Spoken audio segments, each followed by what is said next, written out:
Nuestro Padre, del Hijo, del Espíritu Santo. Amén. Dios te salve María, llena eres de gracia, el Señor es contigo, bendita tú eres entre todas las mujeres y bendito es el fruto de tu vientre Jesús. Santa María, Madre de Dios, ruega por nosotros pecadores, ahora y en la hora de nuestra muerte. Amén. María, sede de la sabiduría, ruega por nosotros. Santo Tomás de Aquino, ruega por nosotros. Padre, del Hijo y del Espíritu Santo. Bueno, como dice aquí la primera imagen, hoy vamos a ver la metafísica, que es lo más importante de la filosofía. Y lo vamos a dividir eh, en dos partes primeras, el ente y los trascendentales, que vamos a ver en esta clase, y la próxima, que vamos a ver la causalidad. Y después veremos, como voy a aclarar ahora, dentro de unos momentos, las próximas partes de la metafísica.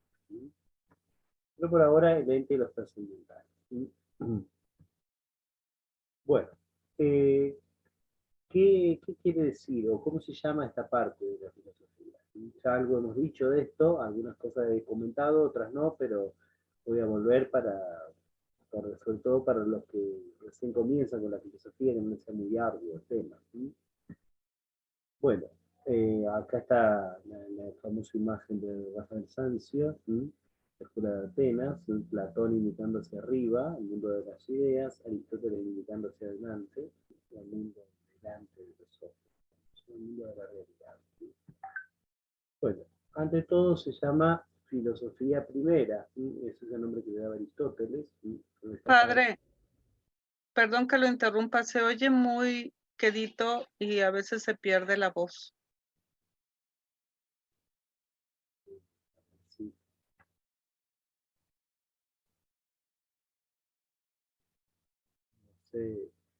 No sé cómo, a ver si saco el micrófono y se escucha mejor. Sí, ya se escucha mejor. Perfecto, saco el micrófono. Bueno, decíamos lo siguiente. Primero se llama filosofía primera, es decir, la parte más importante de la filosofía. Primera o última, en la filosofía ya hemos comentado que es lo mismo. ¿Sí? En segundo lugar, esta parte también se la conoce con el nombre de sabiduría, porque es el que da gusto, digamos, y el que ordena arquitectónicamente, sapiencialmente, todos los saberes. Tercer lugar, Aristóteles ya la llamaba teología, sin más. Para nosotros teología hoy es la sobrenatural, la que usa como inicio de los razonamientos los artículos de la fe.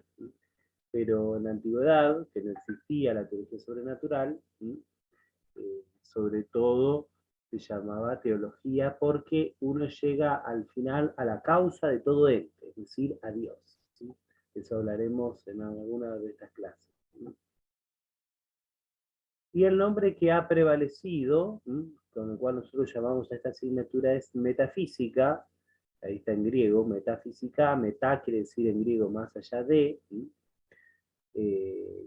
Física, las obras de la física, las obras visibles. Este nombre le viene de Andrónico de Rodas, filósofo peripatético del siglo I, donde ordenó las obras de Aristóteles. Entonces puso primero las obras de la física y después, más allá, después puso, eso significa la palabra meta, puso las obras de lo que hoy llamamos metafísica. ¿Sí?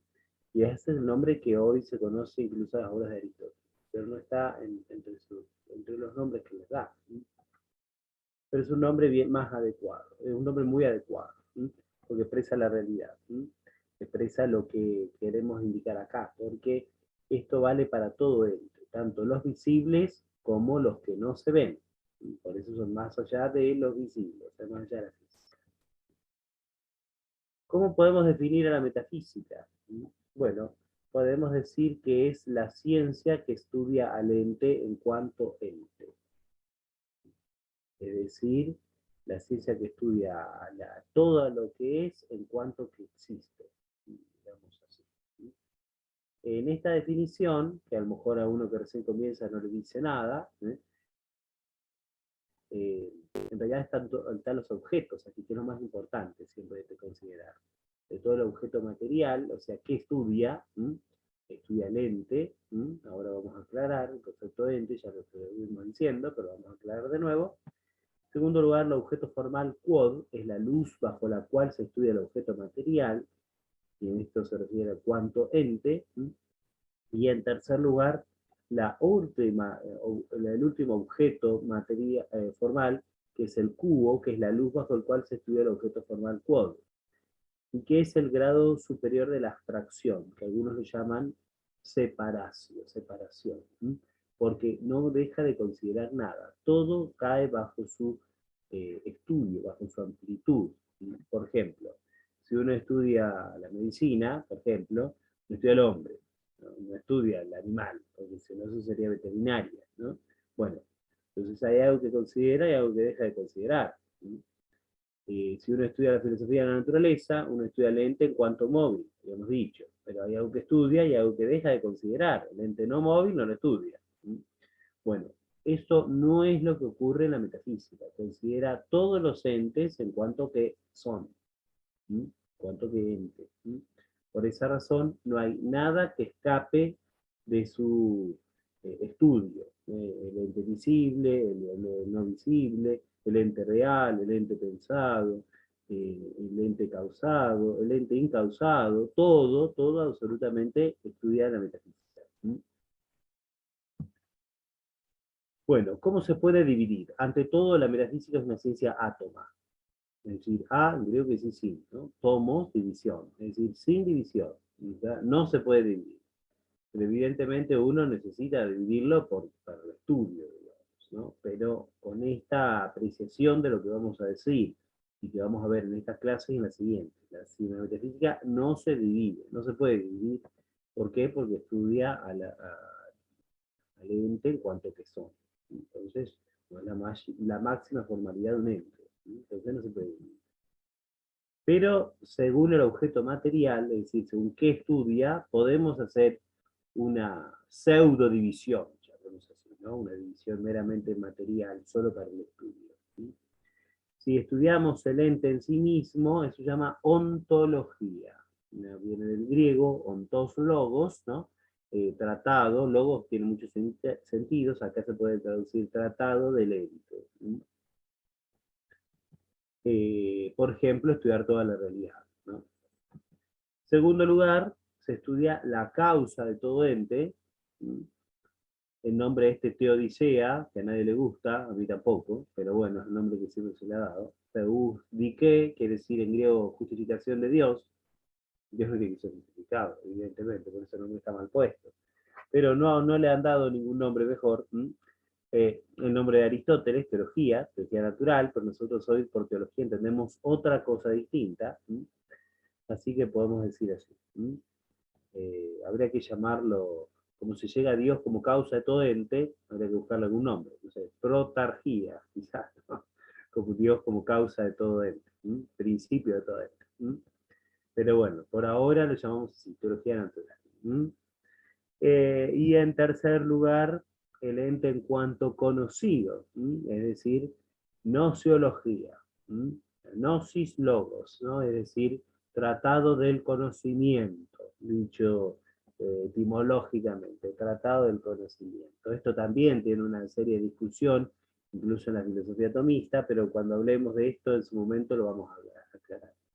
Esta clase y la siguiente va a ser de ontología, la posterior, Dios mediante, va a ser de teodicea, de teología natural, y por último hablaremos de nociología o de el estudio del conocimiento del ente en cuanto conocido.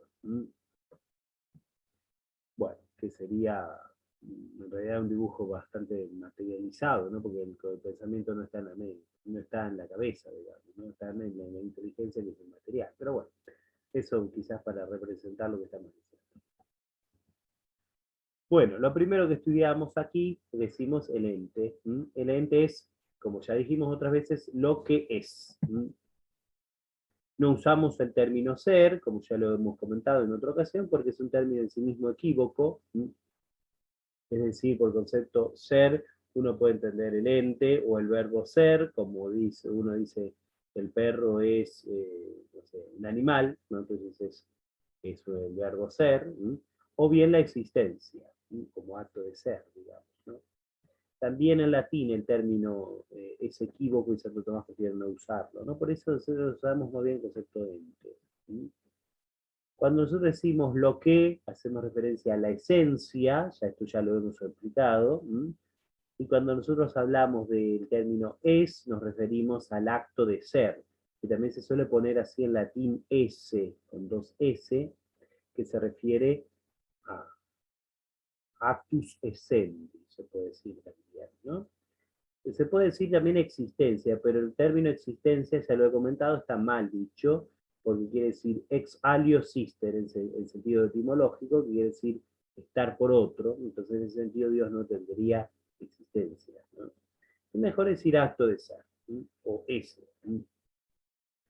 Acá en esta definición de ente, que es una definición aproximada, digamos, porque nunca lo podemos definir bien, de modo perfecto, estamos viendo que hay dos cosas distintas, ¿no? Una cosa es la esencia y la naturaleza de las cosas, la naturaleza en cuanto al principio de operaciones, esencia, y otro es el acto de ser, que existe eso allí, que está, efectivamente está. No es algo puramente pensado, mental, de la cabeza, sino que está allí. Entonces podemos decir, hay una distinción de esto. Hay una composición. Por eso le ponemos un más. Es distinto, la esencia del acto de ser, ¿no? Hay una composición.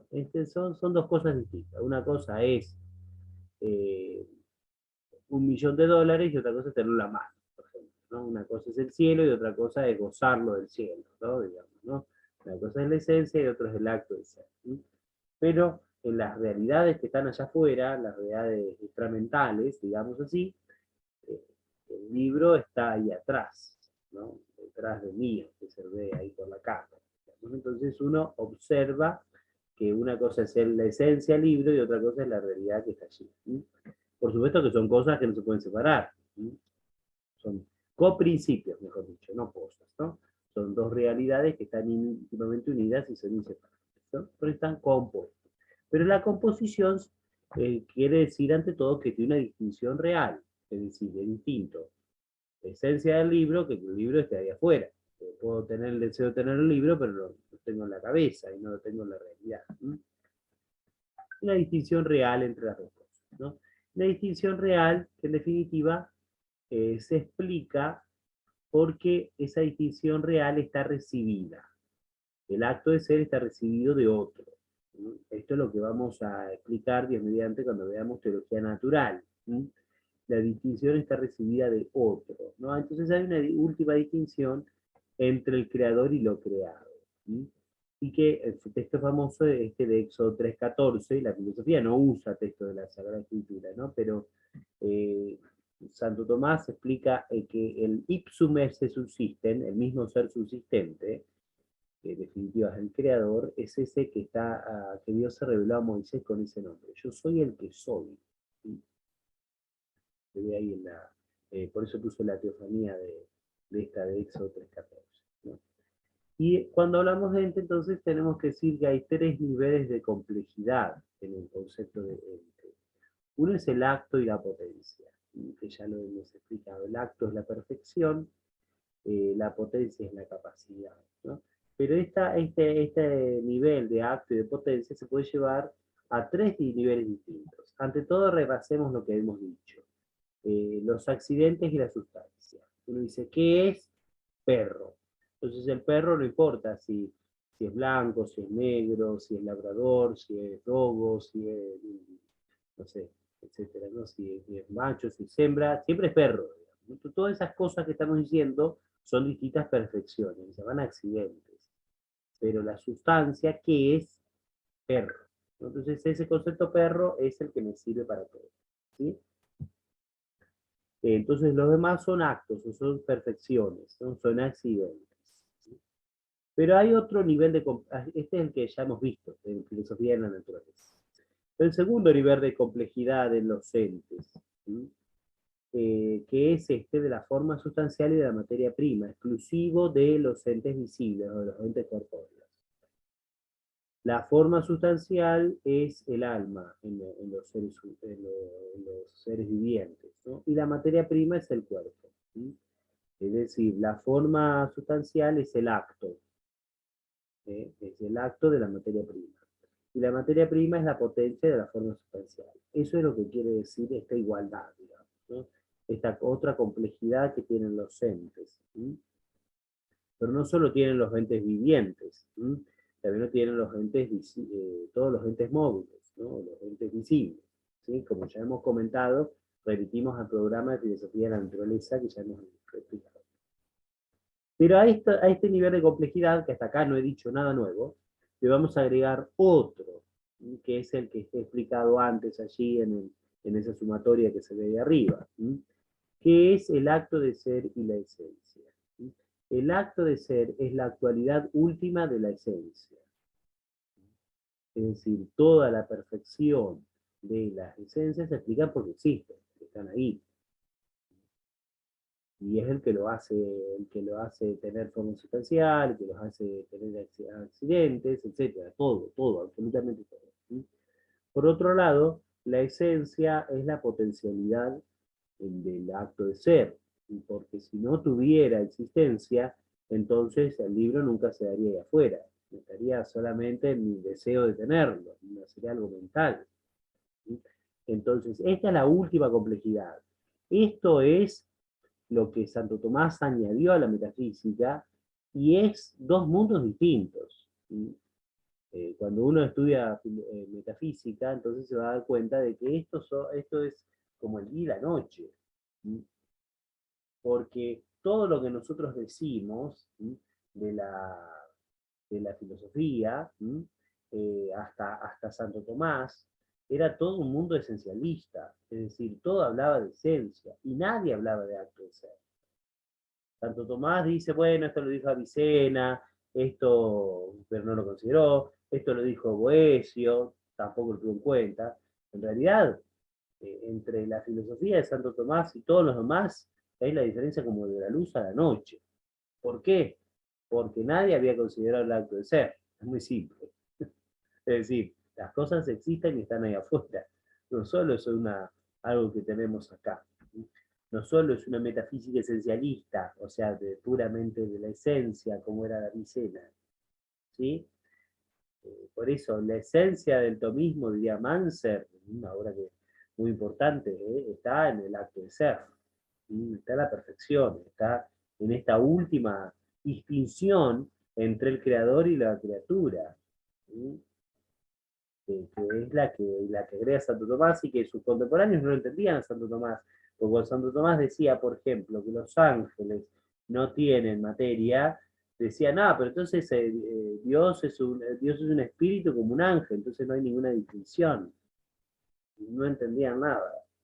¿Sí? Simplemente esto es, insisto, el día a la noche. ¿Sí? Es una diferencia abismal, ¿sí? Absoluta. ¿Sí? El acto de ser a la esencia. ¿Sí? Por eso el aporte de Santo Tomás es inigualable. Ya con solo considerar esto, es inigualable. ¿Sí? Bueno, ¿por qué es tan importante el acto? Bueno, como ustedes saben, la Congregación de Estudios en el año 1914, necesita que está ya pie de página, ha sintetizado 24 tesis tomistas. La primera de esas tesis dice así: la potencia y el acto dividen el ser, o el ente, podemos decir, de tal suerte que todo cuanto es, o bien es acto puro, o bien es acto necesariamente compuesto, de potencia y acto como principios primeros e intrínsecos. Es decir, todo se divide en potencia y acto. ¿Sí? Todo se compone de potencia y acto, salvo que sea acto puro. Y eso es Dios. Dios es acto puro. Por eso la distinción de acto y potencia, la sumatoria, el más, la composición que pusimos en la placa anterior, se explica solamente porque hay alguien que tiene acto puro y que tiene toda perfección en sí misma. Fuera de Dios, que tiene toda la perfección en sí mismo, por eso Aristóteles lo llama motor inmóvil, y San Tomás prefiere este nombre, acto puro, que quiere decir acto sin mezcla de complejidad, es decir, acto puramente simple. Fuera de Dios, insisto, todo lo demás tiene acto y potencia.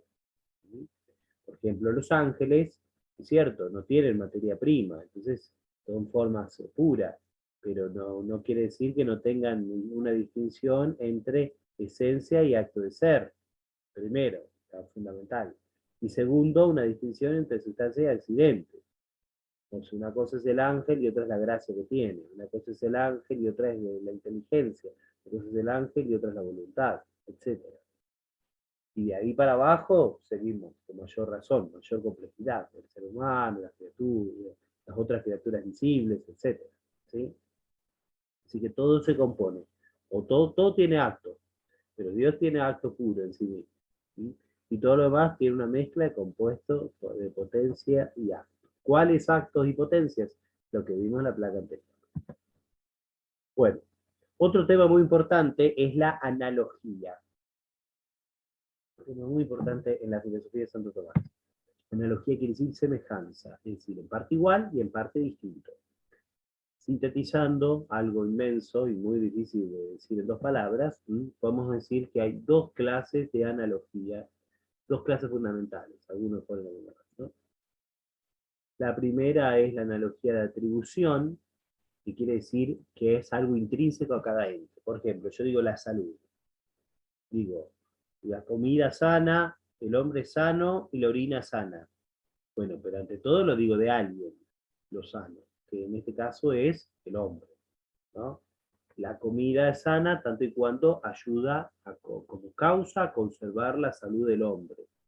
Y la orina es sana tanto y cuanto manifiesta la salud que tiene el hombre al cual pertenecía, ¿no? Entonces, lo más importante en este caso es el hombre, se llama primer analogado. ¿Sí? Eso es una analogía de atribución, ¿sí? Pero, intrínseca. ¿Sí? Puede haber otra que es metafórica, ¿no? Lo he dicho de modo poético, digamos, ¿no? Pero la más importante es esta. ¿Sí? Y otra es la analogía de proporcionalidad, es decir, la que es por comparación. ¿Sí? Santo Tomás utiliza las dos. ¿Sí? Y las dos son muy importantes para uno entender la filosofía y poder llegar al conocimiento de cosas que nosotros ignoramos. ¿Sí? Como voy a poner el ejemplo ahora. ¿Sí? Por ejemplo, el conocimiento del hombre es al ente del hombre, es igual. Como el ente del hombre tiene cuerpo y alma, ¿sí? Entonces el conocimiento del hombre se sigue del cuerpo y del alma, y es propio al cuerpo y del alma, al ente del hombre. Entonces, si tenemos cuerpo, conocemos por el cuerpo, pero como tenemos alma, las potencias radican en el alma, ¿sí? Etc. ¿Sí?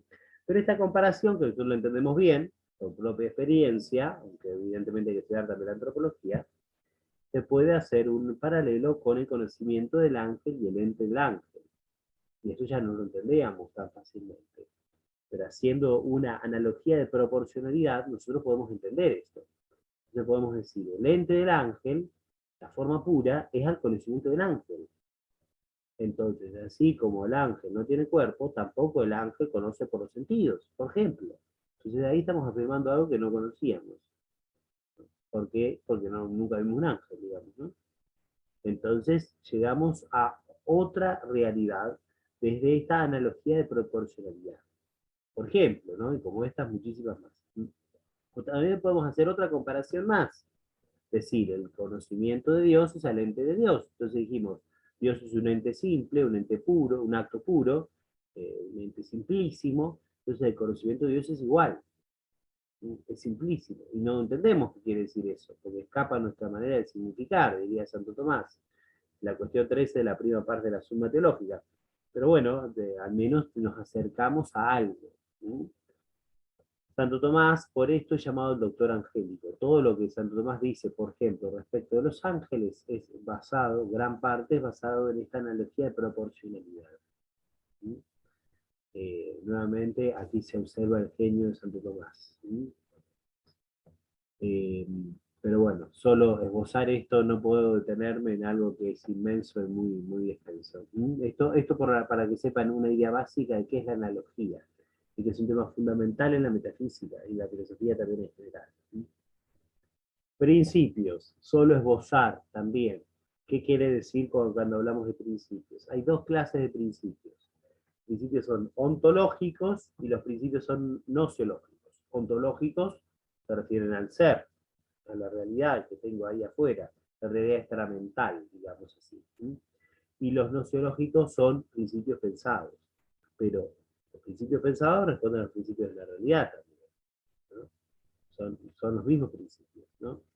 Solo vamos a enunciar los principios fundamentales. ¿Por qué los fundamentales? Y porque alguno puede encontrar algún otro principio más, pero no tenemos tiempo para decirlo, ¿no? Primero, el de no contradicción.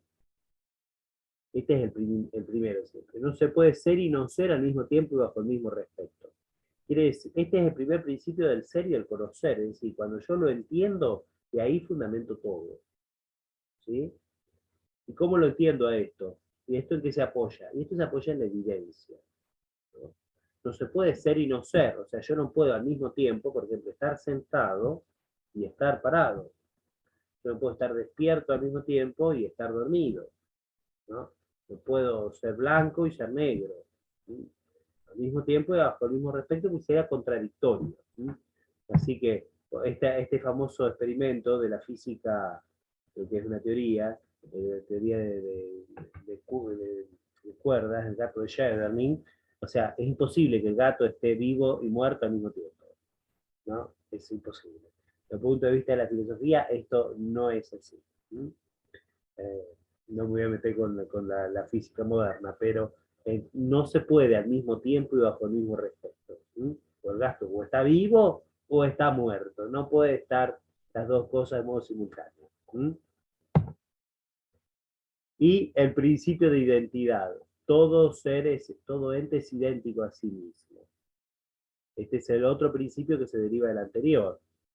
Entonces, yo soy igual a yo. O uno más uno es igual a dos. ¿Cierto? Entonces eso se llama principio de identidad. En estos principios se fundamenta todo. Se fundamenta toda la realidad. Bueno, estos principios son evidentes para la filosofía, pero siempre hay alguien que los niega. ¿Quién es el que los niega? Este personaje alemán llamado Hegel, Jorge Guillermo Federico Hegel. Él negaba estos dos principios. ¿Por qué? Porque él decía, siempre se ha dicho que el ente es, pero faltó decir que además el ente no es. Bueno, esto niega el principio de no contradicción. Y así niega el principio de identidad, porque dice que el ente está penetrado por la nada. Por eso, en el pensamiento de Hegel, el ente avanza dialécticamente, es decir, oponiéndose a sí mismo. ¿Sí? Él lleva la dialéctica hasta el ámbito más profundo del ente. Pero en realidad no es evidente, es en contra hasta del sentido común del pensamiento. Así que esto no tiene fundamento, un re, esa es la realidad. Bueno, otro tema importante de la metafísica es el de la participación. Brevemente también algo que llevaría muchas clases. Es una noción desarrollada de Platón. Todo el mundo debe conocer la famosa alegoría de la caverna, que está en el libro 7 de la República, necesita que esté allí. ¿Qué es lo que dice brevemente la alegoría de la caverna? Dice que los hombres están atados, mirando al fondo de la caverna, y solo ven en ellas las sombras que se proyectan al fondo de la caverna. Hasta que un hombre se logra liberar y sale afuera de la caverna, ese que está parado, el hombre que está parado arriba, y entonces ve que la realidad es muy distinta a como la percibe, tiene colores, sonidos, figuras, etcétera, y después vuelve adentro y vuelve a contarle lo que es. Este mito, alegoría, mejor dicho, es quizás la alegoría más famosa de la antigüedad. Platón lo usa para explicar el mundo de las ideas y el mundo de las sombras. ¿Sí? Es decir, el mundo de las sombras es el mundo de los encadenados adentro, Y este sería el mundo que nosotros vemos. Pero el mundo afuera, donde está el hombre parado arriba, fuera de la caverna, sería el mundo de las ideas, ¿sí? Que el hombre contempla después de esta vida. ¿Sí? El mundo de las ideas se participa, toma parte de un pálido reflejo en el mundo de la realidad.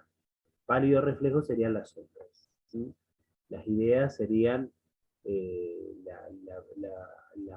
los colores, los sonidos que se ven afuera. ¿Sí?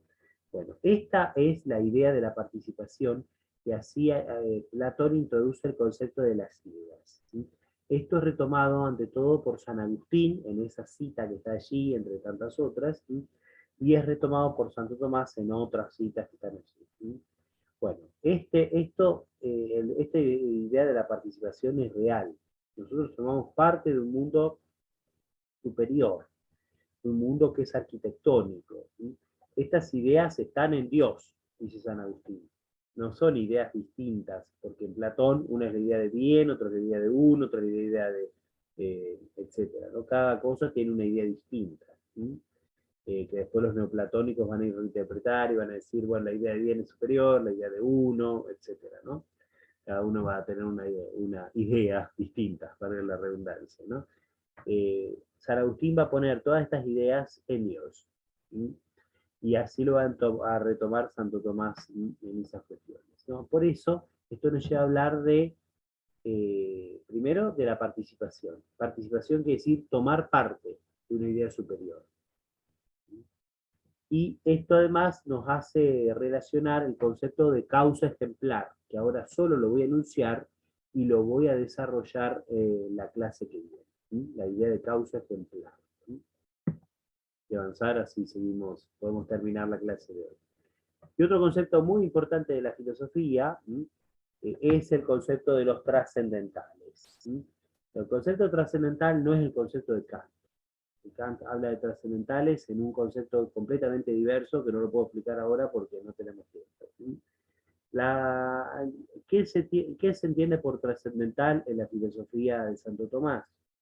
Primero, que se conviertan con el ente, es decir, que tengan la misma amplitud del ente, es decir, a todo lo existente. En segundo lugar, que tiene que haber un despliegue nocional de lo implícito a lo explícito, es decir, que vaya un concepto más general o más abarcativo como ente a algo que sea tan general como ente, pero que a nosotros nos diga algo más que el mismo concepto ente. Y a su vez que tenga una derivación gradual de propiedades. ¿Sí? ¿Cuáles son estos conceptos trascendentales? ¿Sí? Bueno, vamos a ver este cuadrito, que ya lo habíamos visto antes, pero habíamos desarrollado solo una parte. Un concepto puede expresar un ente de dos formas, o de modo general, habíamos dicho, que son los trascendentales, que Santo Tomás lo pone en esa cita, ¿sí? O de un modo especial, que son las categorías. Lo que nosotros habíamos desarrollado es este modo especial, las categorías, o los 10 predicamentos, o los géneros supremos de Aristóteles. ¿Sí? Esto, lo de abajo lo desarrolló Aristóteles. No lo voy a explicar porque ya lo expliqué en la filosofía de la naturaleza. Yo voy a desarrollarlo primero. De un modo general que lo explica Santo Tomás en esa cita muy importante de Veritate. Bueno, un concepto puede expresar un ente de modo general en sí mismo o en relación a otro. Y evidentemente no nos queda más opción. O de un modo en sí mismo o en relación a otro. Si se refiere a sí mismo, puede ser afirmativamente o negativamente. Nuevamente no nos queda más opción que eso. Si el concepto se refiere afirmativamente, entonces puede hacer referencia a la esencia, y entonces tenemos aquí el concepto cosa, o bien puede hacer referencia al ese, o sea, al acto de ser. Y entonces esto es lo que se llama ente. Es decir, el ente, haciendo hincapié en su existencia, en su acto de ser, entonces llamamos ente. Pero si nosotros en el concepto ente hacemos hincapié en lo que, subrayo, lo que es subrayado, o sea, la esencia, nos referimos al concepto cosa. Pero además, si nosotros hacemos referencia al concepto de ente negativamente, ahora lo vamos a explicar a esto, es decir, en cuanto a que es indiviso, entonces esto se llama unidad. El ente, en cuanto no tiene división interna, cuando no está penetrado con la nada, opuesto a lo que decía Hegel, entonces hablamos de que el concepto es uno. ¿Sí? Pero además el ente, entendido de modo general, se puede referir en relación a otro. ¿Sí? Relación a otro puede hacer referencia a cualquier otro, ¿sí? Es decir, en cuanto se distingue ese ente de cualquier otro distinto, y eso se llama algo. Algo viene del latín aliud quid, otro que. Entonces este se distingue de cualquier otro. Entonces eso llamamos algo. Entonces algo vale para cualquier ente, visible y no visible. Por eso es un trascendental. Y en segundo lugar, se refiere a según la coincidencia de algún otro hacia el ente. Ese algún otro, o cualquier otro, es como dice Aristóteles ahí en esa cita del libro de Alma, libro tercero, capítulo 8, se refiere al alma. ¿Por qué? Porque el alma, ya lo vamos a ver cuando veamos antropología, puede ser todas las cosas, sobre todo por sus dos potencias, ¿sí? Que son la inteligencia y la voluntad. Entonces, cuando nos referimos a la inteligencia del alma, lo llamamos verdad. Entonces, el ente en relación a la inteligencia del hombre, pongamos el hombre, más fácil, es la verdad. Y el ente, en cuanto relaciona a la voluntad, entonces eso lo llamamos bien, o bonus, se puede poner en latín, ¿no? Bon. Pero además, hasta ahí lo que dice Santo Tomás en De Veritate 1.1. Pero además hay una interrelación entre la inteligencia y la voluntad, que Santo Tomás pone en otros textos, y esa interrelación entre inteligencia y voluntad surge la belleza. Hasta ahí lo que... estos son todos los trascendentales. Vamos a explicar los fundamentales. Ante todo la unidad. Bueno, antes de explicar los trascendentales en general, esto es muy importante para refutar el relativismo. Es decir, no cabe ninguna explicación de decir, bueno, todo es relativo al sujeto, nada es verdad, nada es mentira, todo depende del cristal con que se mira. Bueno, todo eso no cabe aquí. ¿Por qué? Porque está fundamentado en la metafísica del ser, ¿no? Del ente, de lo que está delante y es previo a mi conocimiento. ¿Sí? Entonces, esto es la base fundamental para refutar el relativismo. ¿Sí? Bueno, ante todo explicamos la unidad. Bueno, la definición que da Santo Tomás en todas esas citas es esta. Indiviso en sí dividido de todo lo demás. Es decir, el ente en sí mismo no está penetrado por la nada. Es uno, es uno, digamos. Está individido en sí mismo. Pero a su vez esa división, esa indivisión que tiene con sí mismo, está separado de todo lo otro. ¿No? Es distinto de todo lo otro. Entonces unidad quiere decir eso, indiviso en sí y dividido de todo lo demás. Pero claro, esa unidad primero no tiene que ser entendida algo como puramente material. ¿Cierto? No sé, un libro es distinto al otro libro, por más que sean el mismo libro, el mismo autor, el mismo, ¿no? La misma edición, es distinto un libro del otro. ¿Sí? Pero además de que es distinto un libro del otro, eh, no es algo solamente que se distingue lo material. ¿Sí? Porque es distinto, podemos decir, un concepto abstracto de otro concepto abstracto. No es algo solamente material. Después vamos a explicar a Dios también, o a los ángeles, pero ya entrando en la parte teológica, ¿no? Pero no es algo puramente material, podemos decir así en general. Y tiene una división, la unidad, que es una división análoga. Ante todas las sustancias simples, no tienen partes, porque son acto puro. Por ejemplo, Dios es acto puro. Entonces la Santísima Trinidad, por ejemplo, es acto puro, es una sustancia simple. También podemos hablar de los ángeles, que tienen mezcla de acto y potencia, como dijimos antes, pero son forma pura, forma simple. Bueno, en segundo lugar, podemos hablar de las sustancias complejas. Por ejemplo, el ser humano, que tenemos partes, ¿no? Tenemos una parte, otra parte, etcétera, ¿no? Sustancias complejas, ¿no? Distintas partes. Pero hay una unidad también. No todo el cuerpo es cabeza, ni pierna, ni pie. ¿Mm? En segundo lugar, podemos decir la unión de las sustancias y de los accidentes, porque mis accidentes pueden cambiar. Puedo pesar 70, 80 y 90 kilos, o 90 kilos, pero sigue siendo yo, por ejemplo, ¿no? O puedo ser pelo negro, pelo canoso, con los años, pero sigo siendo yo, etcétera, digamos, ¿no? Entonces hay accidentes que cambian con el paso del tiempo, pero sigo siendo yo mismo. Entonces hay una unión, otra clase de unidad, digamos, ¿no? Entre la sustancia y el accidente. La unidad de orden, por ejemplo, una casa tiene que tener cimientos, puertas, ventanas, techos, y cada uno en un orden adecuado, y si no, no sería una unidad, ¿sí? Una unidad de orden, ¿sí? Y por último, una unidad de agregación, por ejemplo, un paisaje, ¿no? Entonces, en el paisaje uno dice, bueno, en el paisaje es uno, sí, es uno, pero es uno de modo ocasional, porque el agua es una cosa, la piedra es otra, el árbol es otra, etcétera, ¿sí? Entonces es una unidad de agregación. ¿Son todas unidades? Sí, pero distintas. Por eso se dice que la división es análoga, ¿sí? La palabra que expliqué antes de la analogía, ¿sí? Y lo opuesto a lo uno es lo mucho, lo multum en latín, ¿no? La multitud, ¿sí?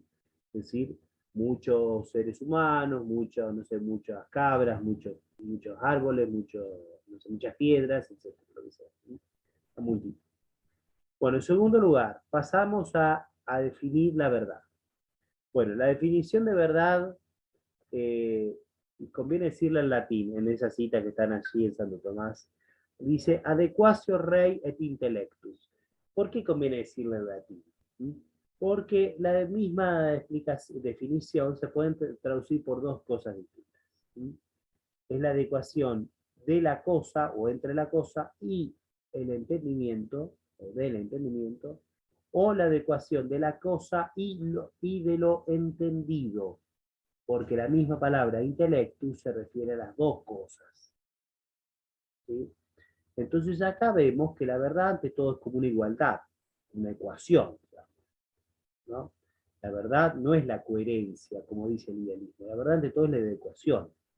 Tiene que haber una igualdad entre lo que está ahí afuera y lo que yo entiendo acá, ¿sí? Podemos decir así. Entonces la verdad en este aspecto es una relación, ¿sí? Por supuesto, lejos de nosotros afirmar un relativismo. No afirmamos un relativismo cuando decimos que la verdad es una relación. Más bien decimos que es como una igualdad. ¿Sí? ¿Y es una relación de qué? Primero, de la inteligencia con la cosa. Por ejemplo, imagínense, yo me pongo a hacer el celular, ¿no? Entonces, el celular va a estar bien hecho en tanto y cuanto yo, que soy el ingeniero, lo haga, ¿no? Lo haga adecuadamente. Entonces, la cosa tiene que tener una verdad. La verdad de la cosa tiene que responder al concepto que yo tengo de celular en la mente, ¿no? Entonces, o no sé, el pintor con el cuadro que pinta. Entonces el cuadro estará bien pintado, tanto cuanto él lo haya diseñado bien en su mente y exprese en los pinceles, en el óleo, en la sombra, en la luz, etcétera, exprese ahí afuera lo que representa en su mente. Entonces, la cosa tiene una verdad, ¿no? Que representa lo que dice el artista que la pintó, ¿sí? Pero además, la cosa nos mide a nosotros. ¿Por qué? Porque yo tengo que tener la idea adecuada de la cosa que está allí. Si el celular, yo tengo que respetar lo que dice el que hizo el celular. Yo no puedo usar como quiera el celular. ¿Por qué? Y se va a romper. Muy simple, ¿no? Entonces, yo tengo que ser medido por la cosa, que a su vez la cosa es medida por quien hizo el, no sé, el cuadro, quien hizo el celular o quien hizo lo que sea. Entonces hay una cosa que mide la inteligencia mía, que la conoce, que es la última, pero hay una cosa a su vez que es medida por una inteligencia primera. Y hablamos de cosas artificiales, pero ¿qué pasa con las cosas naturales? Es igual. Y las cosas naturales también tienen algo que las mide, que es previa, al cual ellos se tienen que conformar. ¿Sí? Y nosotros también tenemos que conformarnos con la cosa. Y nosotros al conformarnos con la cosa, nos conformamos con la inteligencia que ha medido la cosa natural. ¿Se entiende? Por eso siempre la verdad es como una relación, y es una igualdad. Santo Tomás, resumiendo esto que estamos diciendo, tiene esta frase. El entendimiento divino es medidor y no medido, porque es el artífice de todas las cosas. La cosa natural es medidora y medida. Es medida por Dios y es medidora nuestra. Nuestro entendimiento es medido por las cosas y no medidor de las cosas materiales. Nosotros no ponemos si está... Yo digo que el aborto está bien. Yo no puedo decir eso. ¿Por qué? Porque el entendimiento es medido por las cosas naturales. Y no es medidor de las cosas materiales, sino solo de las artificiales. Yo puedo decir, si yo soy el artífice, puedo decir cómo es el cuadro, cómo es el celular o cómo es cualquier cosa, pero solo de las cosas artificiales. Si yo soy quien la hago. ¿Sí? Por esta razón, el concepto de verdad siempre nos lleva, en definitiva, al que es la verdad con mayúscula, y quien tiene en sí mismo la idea, hablando del concepto platónico, agustiniano y aristotomista, ¿no?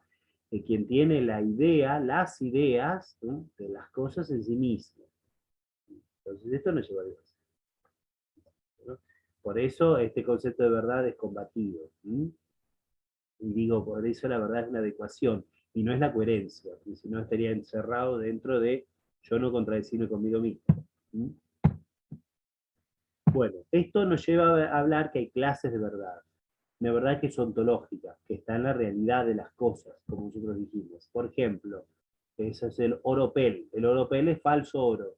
¿Por qué? Porque no es oro verdadero. Muy simple. No es, pasa por oro, pero no lo es. Segundo lugar, la verdad lógica, que es la más importante, que es la que está en el entendimiento humano. ¿Cuándo va a ser verdad? Cuando se conforme a lo que dice la realidad. Y en tercer lugar, la verdad de las palabras, como nosotros sabemos, la veracidad como virtud, ¿no? El mentiroso, evidentemente, falta la verdad de las palabras. Cuando hay veracidad, cuando la verdad de las palabras responde a la verdad de la mente. Entonces hay tres clases de verdad distintas. La verdad, ante todo, está en la mente, principalmente en el juicio, como dice Santo Tomás, dice Aristóteles también. Ante todo, la verdad está en la mente. ¿Por qué? Porque mi mente se tiene que conformar lo que está ahí afuera. ¿Sí? Y está en el juicio. ¿Por qué en el juicio? Yo digo, el niño es bueno. Entonces, si eso que tengo en la mente responde a la realidad, entonces eso es verdad. Eso es un juicio. La verdad está ahí en el juicio. Remito al programa de lógica, de las tres operaciones de la inteligencia: concepto, juicio y razonamiento. El juicio es la segunda. Lo opuesto es lo falso, la falsedad, falso. Bueno, sigo avanzando para terminar. Esto da para muchísimo, pero no puedo detenerme mucho más. La definición de bien, lo que todos apetecen. Ir quod omnia petum, esa definición de Aristóteles, de Santo Tomás, está en esas citas ahí, y fue una definición muy parecida en esas citas, etcétera, porque el Santo Tomás lo repite más de 70 o 80 veces en sus obras, así que incalculable la cantidad de veces que Santo Tomás la define así. Bien es lo que todos apetecen. Tiene íntima relación al fin. El fin es el bien. ¿Sí? Que nadie quiere su mal. Todo evidente obra por un fin y busca su propio bien. Entonces el bien y es el fin para sí. ¿Sí? Entonces hay una íntima relación entre el fin y el bien. Por sí mismo el bien se difunde. Algo muy importante que Santo Tomás repite muchas veces. El bien es difusivo de sí. Bonum diffusivus sui. El bien no tiende a quedarse solo, sino que tiende a expandirse. ¿Sí? Esto nos hace ver que hay tres clases de bienes. Uno es el bien honesto, lo que es bueno en sí mismo. Es bueno en sí mismo. Amar a Dios es bueno en sí mismo. Practicar una virtud es bueno en sí mismo. Etc. Entonces eso es un bien honesto. Pero además hay algo que es un bien útil. Un bien útil es un bien para. ¿Es útil, por ejemplo, el poder? Bueno, sí, es útil. Si es puesto para el bien, es útil. Es un bien útil. El poder sirve para conseguir un bien honesto. Entonces, la autoridad debería gobernar para el bien común. El bien común es el bien honesto. El bien útil es el poder puesto al servicio del bien común, ¿no? Un bien útil es un medio, ¿sí? Por ejemplo. ¿Sí? Y un bien deleitable. El bien deleitable es el bien que me causa placer. ¿Sí? Las dos cosas pueden ser deleitables, tanto el bien honesto como el bien útil. Debería ser así. ¿Sí? Esto, como he dicho, el bien y el fin tienen mucha relación, porque el fin puede ser el último o el fin puede ser intermedio. El fin último es el fin por el cual obra todo ser humano, ¿no? El objetivo es Dios, así debería ser. Esto lo vamos a demostrar después en la ética. ¿Sí? Solo ahora lo adelanto, ¿no? El fin último es Dios, en sí mismo es Dios. Pero el fin deleitable es cómo yo poseo a Dios. Es el acto más perfecto, de la potencia más perfecta sobre el objeto más perfecto. Eso es la felicidad. ¿Sí? Eso es la visión de Dios. Esa es la eternidad. ¿Sí? Pero bueno, eso solo lo dejo acá dicho de pasada y después lo voy a explicar más. ¿Sí? Nos veamos ética. Pero un fin intermedio es cómo yo poseo este fin último, o sea, los medios, el cumplimiento de los mandamientos, ¿no? Los actos humanos, la virtud, etcétera, ¿no? Entonces, esos son los medios. Y eso en sí mismo también tiene que ser deleitable, porque yo cuando practico la virtud me tiene que dar gozo. ¿Mm? Bueno, lo opuesto es el mal. ¿Mm? El mal se define como la privación de bien. Privatio boni, así lo define San Agustín, y así lo define Santo Tomás en todas esas citas, etcétera, ¿no? Lo dice reiteradas veces, ¿no? Clases de mal. El mal de culpa, por ejemplo. Mal de culpa es un ladrón, ¿no? Que quiere asaltar a alguien, ¿no? Eso es un mal de culpa, ¿no? Es culpable de robar, de amenazar a las personas, ¿no? ¿Por qué? ¿No? Después el mal de pena, por ejemplo, la cárcel, ¿no? Pero el mal de pena es mal secundum que, según qué, porque peor es asaltar a las personas, porque el ladrón que va preso merece estar preso, o el ladrón que amenazó a las personas merece estar preso. Entonces, eso se llama mal de pena, pero el mal de pena es mal según qué, relativamente, ¿no? ¿Por qué? Porque para la sociedad es un bien que esté preso, porque si no el tipo va a seguir delinquiendo, ¿sí? Y además restituye la justicia. ¿Sí? Esto mismo que estamos diciendo lo podemos llevar a la eternidad, exactamente igual. El peor mal es el mal de culpa, o sea, el pecado. El peor mal es el mal de culpa. Que las personas después se condenen para siempre, eso es un mal de pena, es restituir la justicia. ¿Sí? Es alejar al malvado del bueno. Nada más ni nada menos que lo mismo que decimos en el orden natural, lo decimos en esto, en el orden sobrenatural. Y por último, el mal de pena puede ser mal de naturaleza, o llamado también mal físico, no sé, un terremoto, un huracán, ¿no es cierto? Bueno, eh, también es un mal, también es un mal, ¿no? Porque rompió la casa, qué sé yo, digamos, ¿no? Pero es un mal relativo también. No existe el mal ontológico, esto es importantísimo, contra los maniqueos, ¿no? O los albigenses. Los maniqueos en la época de San Agustín, los albigenses en la época de Santo Tomás. No existe el mal ontológico, porque todas las cosas por ser son buenas. El demonio por existir es bueno. El criminal por existir es bueno. Así que no existe más. No existen las cosas malas, existen en seres buenos. El ser, por tanto, es bueno. ¿Por qué? Porque el bien se convierte con el ente, como dijimos antes, hablando de trascendentales. Y algo muy importante también, el bien es una causa íntegra, el mal es cualquier defecto. Dice San Dionisio, Santo Tomás repite también muchísimas veces. El bien es una causa íntegra, para que sea bien tiene que ser un bien completo. Si defecciona en una parte, es un mal. Bueno, pero esto lo aclararemos más cuando veamos ética. Por último, vamos a definir qué es la belleza. Santo Tomás dice, lo que visto agrada, una definición semejante, aquello cuya contemplación agrada. En estas citas de Santo Tomás se observan dos cosas, ¿sí? Que el bien tiene primero una relación con la inteligencia, lo que he visto, o aquello cuya contemplación, y por último, el agradar, que se refiere a la voluntad. Por eso decíamos que la belleza surge de la interacción entre la inteligencia y la voluntad. ¿Sí? Y por eso Santo Tomás también dice que la belleza es una clase de bien. ¿Sí? Es el esplendor de los trascendentales. ¿Sí? Esos son los trascendentales, ¿no? Que vemos allí. ¿Sí? En definitiva, son... ahondar en esto es muchísimo, pero bueno, simplemente un bosquejo de todos ellos, ¿no? ¿Y esto para qué nos sirve a nosotros? ¿Y cuál es el fundamento de todo esto? La metafísica fundamenta nuestro acceso a la realidad de una manera sólida, es decir, impide para nosotros que caigamos en la pura subjetividad, la pura a mí me parece tal o cual cosa. ¿Sí? Lo opuesto a la sabiduría natural son las corrientes modernas y contemporáneas que colocan su propia percepción por encima de la verdad. Esto es lo que hace el mundo moderno. Al decir, bueno, lo importante es lo que yo pienso, lo importante es la ideología, la coherencia, lo importante es, a vos te parece, pero para mí tal cosa, bueno, etc.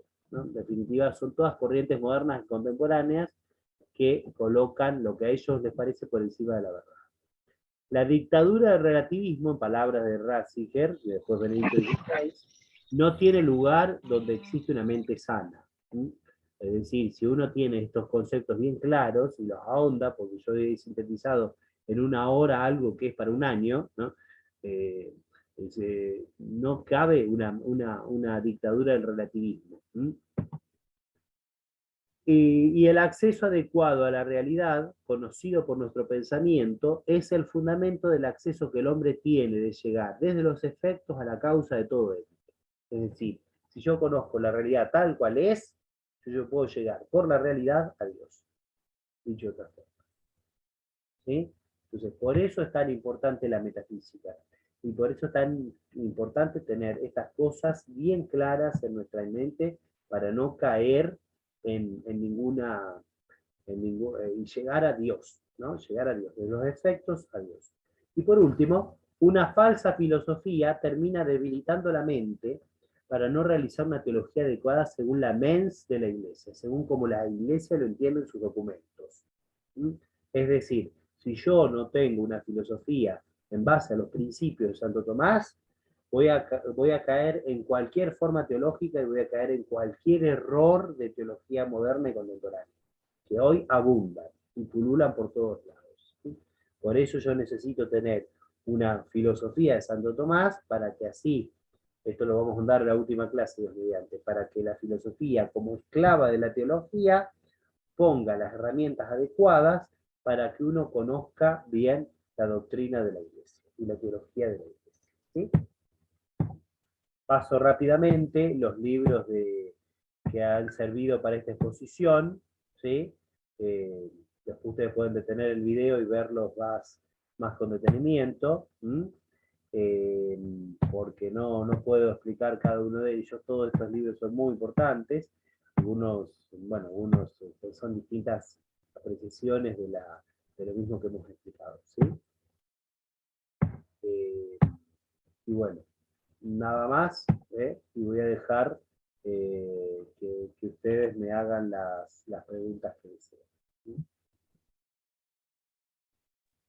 Gracias, padre. Si gustan ir levantando su manita para hacer la pregunta correspondiente, y si no pueden levantar la manita, nada más abran su micrófono de una forma ordenada, por favor. Gracias.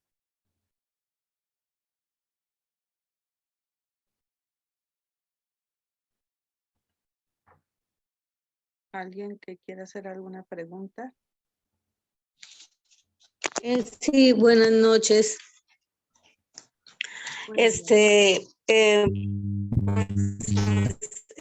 Con el tema de la metafísica.